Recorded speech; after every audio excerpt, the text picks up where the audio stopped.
இது வந்து பார்த்தீங்கன்னா கலைஞர் காலத்திலிருந்தே இருக்காண்டி இது வந்து காவேரி பிரச்சனை. ஆக்சுவலாக வந்து பார்த்தீங்கன்னா கர்நாடகா வந்து மேகதாதுவா அந்த அணை வந்து கட்டவே முடியும். அதான் மேகதாது அந்த அணை வந்து அதான் நீ மேகதாதுடைய நீ கர்நாடகா தான் ஒத்துக்கிறேன். வந்து பார்த்தீங்கன்னா அவங்களால கட்ட முடியாது, அது கட்டவும் முடியாது. 5000 ஏக்கர் கிட்ட அந்த காடு அழியும், ப்ளஸ் அங்கே இருக்கிற வனவிலங்கு அழியும். 100% வந்து அந்த தண்ணி வந்து கர்நாடக மக்கள் பெங்களூரில் இருக்கிறவங்களுக்கே பயன்படும்.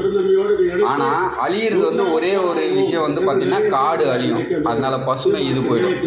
ரெண்டாவது வந்து பார்த்திங்கன்னா 100% வந்து தமிழ்நாட்டுக்கு வந்து இது பாதகம் தான். 1% கூட தமிழ்நாட்டுக்கு நல்லதே கிடையாது. ஒரு 65 கிலோமீட்டர் கிட்ட பார்டரில் கிராஸ் ஆகுது, 415 கிலோமீட்டர் கிட்ட தமிழ்நாட்டில் கிராஸ் ஆகுது, 340 கிட்ட வந்து கர்நாடகாவில் கிராஸ் ஆகுது.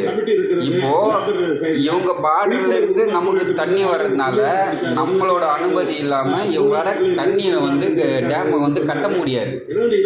புரியுதா? இது வந்து 1927 இந்த பிரச்சனை இருக்குது. சரி, ஆண்ட கட்சின்னு சொல்றாங்கல்ல, கட்டுறாங்கல்ல, அந்த ஆண்ட கட்சி இந்த 75 வருஷமா என்ன பண்ணியிருந்தாங்க?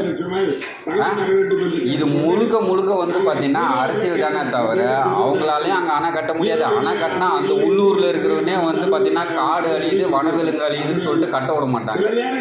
ரெண்டாவது, தமிழ்நாட்டில் கவர்மெண்ட் ரூல்ஸ் படி தான் பார்க்கணும்.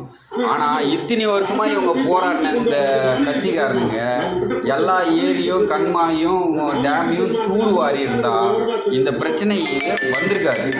ஆனால் இதை யாராவது செஞ்சாங்களான்னு கேட்டால் செய்யல.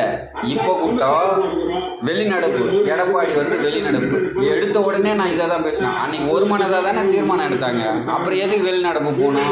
அப்போ இவங்கெல்லாம் நமக்காக வந்து பண்ணலை, அரசியல் பண்ணணுன்னே வந்துக்கிறாங்க போல். ஆட போங்கடா வேணீங்களா?